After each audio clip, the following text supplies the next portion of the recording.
One Story 88. Filipenses, tenham em vocês o mesmo modo de pensar que houve em Cristo Jesus. Filipenses 1:4. Vocês se tornaram participantes comigo da graça. A cidade de Filipos foi a primeira cidade que Paulo entrou na região da Macedônia, depois que o Espírito Santo o impediu de pregar na Ásia e o direcionou por meio de uma visão de um homem macedônio.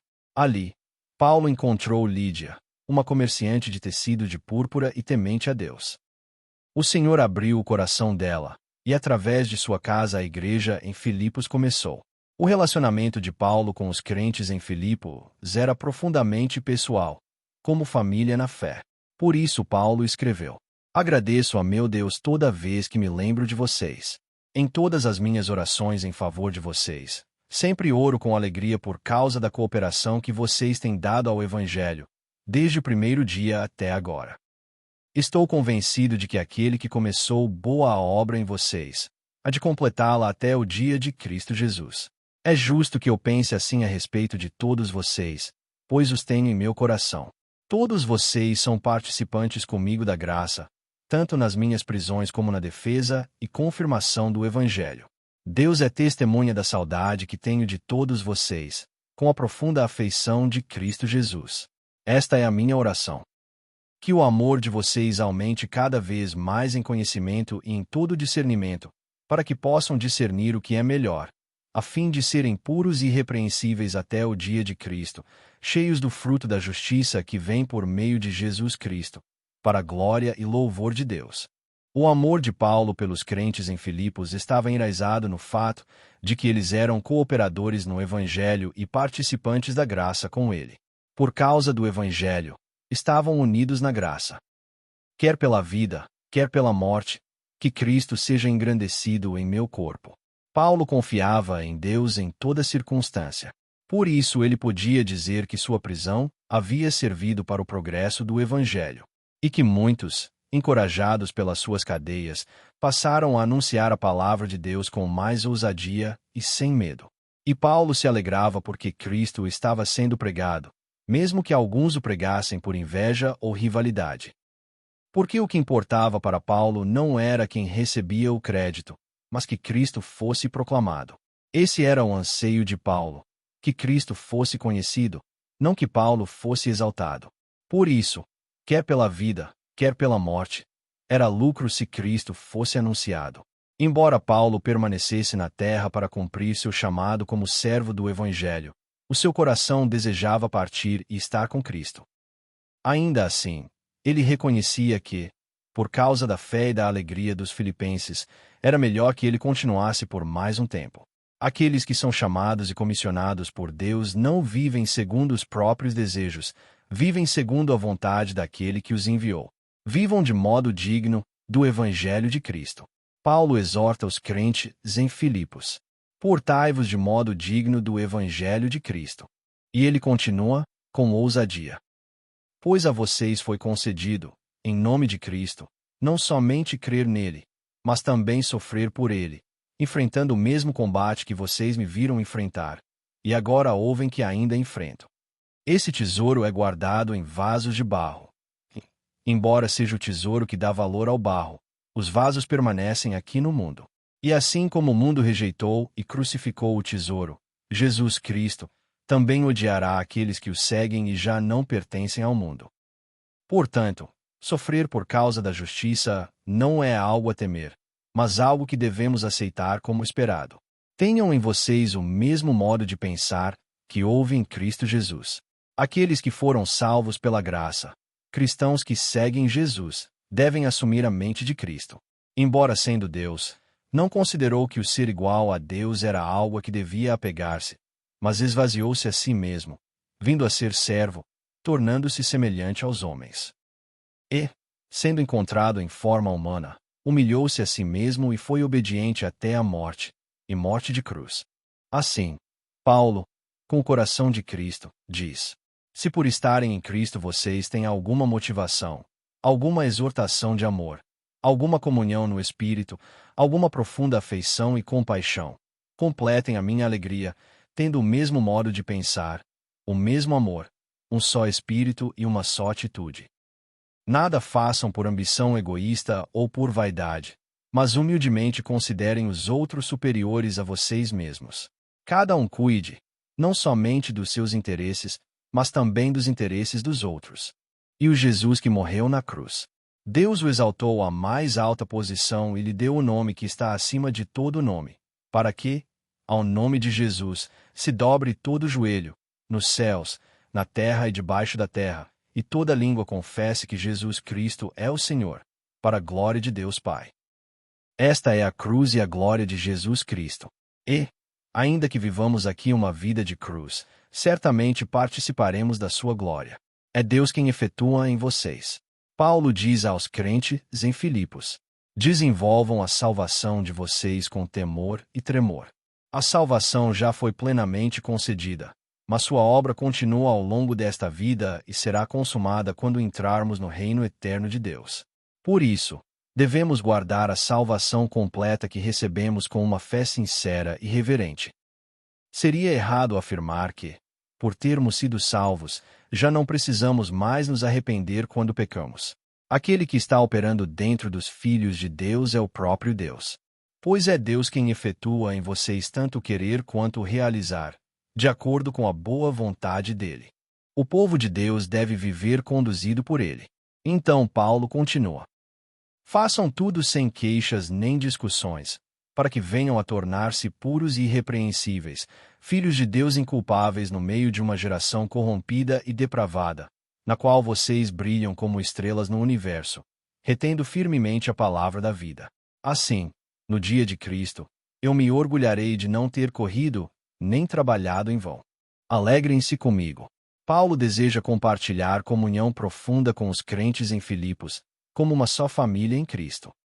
Ele espera ser confortado ao receber notícias deles, e deseja enviar Epafrodito, que por sua vez também anseia profundamente por eles. Epafrodito havia sido enviado pela igreja em Filipos como irmão, cooperador, companheiro de lutas e alguém que serviu às necessidades de Paulo. Quando ficou gravemente doente, ele se entristeceu ao saber que os crentes tinham ouvido falar de sua enfermidade. Mas, pela misericórdia de Deus, foi restaurado à saúde. Paulo quer enviá-lo de volta rapidamente para que os filipenses se alegrem novamente e ele próprio fique aliviado da preocupação. Epafrodito arriscou a própria vida pela obra de Cristo, sem se preocupar consigo mesmo. Isso mostra o tipo de vínculo que Paulo tinha com a igreja em Filipos, um relacionamento transbordando de amor e alegria em Cristo. A suprema grandeza de conhecer Cristo Jesus, meu Senhor. Paulo certa vez viveu cheio de confiança na carne. Ele diz: circuncidado no 8º dia, da linhagem de Israel, da tribo de Benjamim, hebreu de hebreus. Quanto à lei, fariseu. Quanto ao zelo, perseguidor da igreja. Quanto à justiça que há na lei, irrepreensível. Mas ele declara: o que para mim era lucro, passei a considerar perda por causa de Cristo. Mais do que isso, considero tudo como perda, comparado com a suprema grandeza do conhecimento de Cristo Jesus, meu Senhor, por quem perdi todas as coisas. Eu as considero como esterco, para ganhar a Cristo e ser encontrado nele. Por quê? Porque a justiça de Paulo não vinha da lei, mas por meio da fé em Cristo, a justiça que vem de Deus e se baseia na fé. Paulo sabia, sem dúvida, o que era mais valioso, mesmo vivendo neste mundo. Prossigo para o alvo, para o prêmio. Paulo diz: não que eu já tenha obtido tudo isso ou tenha sido aperfeiçoado, mas prossigo para alcançá-lo, pois para isso também fui alcançado por Cristo Jesus. Uma coisa faço, esquecendo-me das coisas que ficaram para trás e avançando para as que estão adiante, prossigo para o alvo, a fim de ganhar o prêmio do chamado celestial de Deus em Cristo Jesus. Embora Paulo já tivesse recebido a salvação, ele fala sobre correr a carreira e lutar o bom combate da fé que vem depois. É a jornada do salvo, vivendo em confiança e obediência ao chamado de Deus. A nossa cidadania está nos céus. Paulo diz: sejam meus imitadores. Ele não está chamando os crentes para segui-lo pessoalmente, mas os exortando a não andarem como inimigos da cruz de Cristo. O destino deles é a perdição. O seu Deus é o estômago. Eles têm orgulho do que é vergonhoso e só pensam nas coisas terrenas. Em vez disso, ele lembra: mas a nossa cidadania está nos céus, de onde aguardamos ansiosamente o Salvador, o Senhor Jesus Cristo. Pelo poder que o capacita a colocar todas as coisas debaixo do seu domínio, ele transformará o nosso corpo humilhado, tornando-o semelhante ao seu corpo glorioso. A nossa identidade e cidadania pertencem ao reino de Deus.